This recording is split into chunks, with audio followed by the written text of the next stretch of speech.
দয়াল মুর্শিদ বাবা জাহাঙ্গীর। সাজা হইবে কার, জিন্দার না মৃতর? এই বিষয়টা নিয়ে আমাদের সমাজের মধ্যে অনেক মতবাদ রয়েছে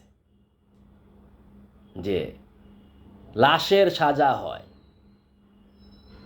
আর এই লাশের সাজা নিয়া, মৃত ব্যক্তির সাজা নিয়া এত সূক্ষ্মভাবে হাদিস লেখা হয়েছে যে সাধারণ মানুষ তো দূরের কথা, অনেক বিজ্ঞ লোক পর্যন্ত এই হাদিস পড়ে হতভম্ব হয়ে যায়, ডিসিশন নিতে পারে না যে কোনটা মানবে। অবশেষে মৃত ব্যক্তির সাথে সাজা হয়, মৃত ব্যক্তিকে বিভিন্ন ধরনের অত্যাচার করা হয়, এইটাই মাইনা নিতে বাধ্য হয়, কারণ হাদিসগুলা এতটাই সূক্ষ্ম। মহানবী কিউ সাহাবী নিয়া কোথাও যাচ্ছিলেন, রাস্তায় একটা কবর দেখতে পেলেন। মহানবী একটা খেজুর ডাল ভেঙ্গে এনে এই কবরে পুঁতে দিলেন।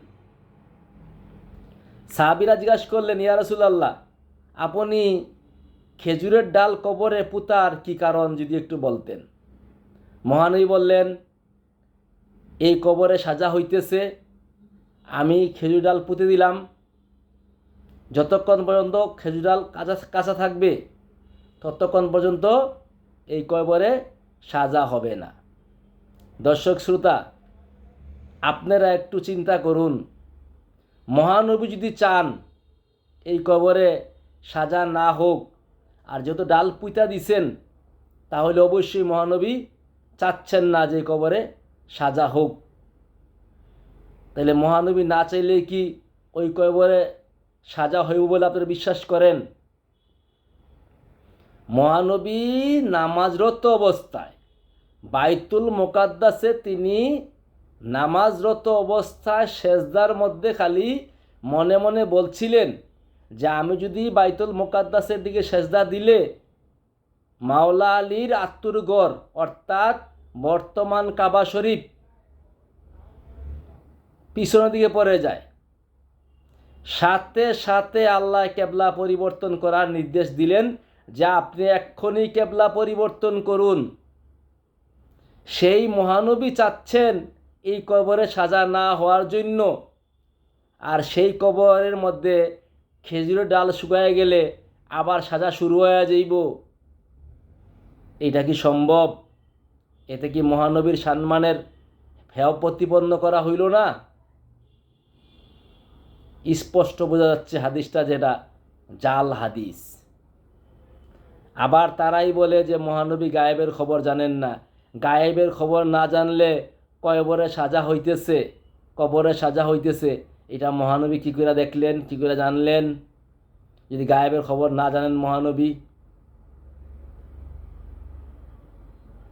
এইভাবে মহানবীরে নিয়ে অনেক খাটো কইরা অনেক হাদিস লেখা হইছে, অনেক বিজ্ঞ লোকেরা পর্যন্ত ইহা বুঝতে পারেন না। আর কয়বরে যে মাটির কয়বরে সাজা কিভাবে হয়, সেখানে তো লাশ যায়, অনেক লাশ তো দুম করেই মাসের পর মাস, বছরের পর বছর পরে থাকে। তো এটার কীভাবে সাজা হয়? অনেক লাশ পানির মধ্যে পচে যায়, কয়বরের মধ্যে কিছুদিন পরেই লাশ পইচা মাটির সাথে মিশা যায়। কীভাবে বলতে পারে যে এই লাশের মধ্যে সাজা হয়? তাছাড়া সাজা তো হইব তারই যখন তার বিচার ফায়সালা হয়ে যাইব। তো লাশের তো বিচারই শুরু হইল না, তো বিচার করার আগে এই শাস্তি শুরু হয় কিভাবে? কয়বরে আটকায় রাখা যেতে পারে, যখন তার বিচার কার্য কমপ্লিট হয়ে যাইব, দোষী হিসাবে সাব্যস্ত করা হইব, তখন তার সাজা হইতে পারে। এর আগে কিভাবে সাজা দিতে পারে?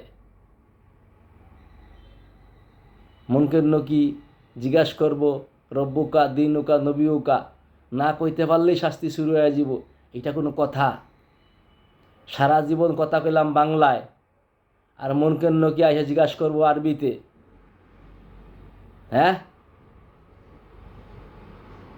যাই হোক, এইটাও দর্শক শ্রোতার উপরে ছেড়ে দিলাম যে কখনোই কি বিচার হওয়ার আগে কি শাস্তি শুরু হইতে পারে কিনা বা শাস্তি দেওয়া যাইতে পারে কিনা, আল্লাহর আইনে কি এই ধরনের নিয়ম থাকতে পারে কিনা, এটা দর্শক শ্রোতাই বিবেচনা করবেন।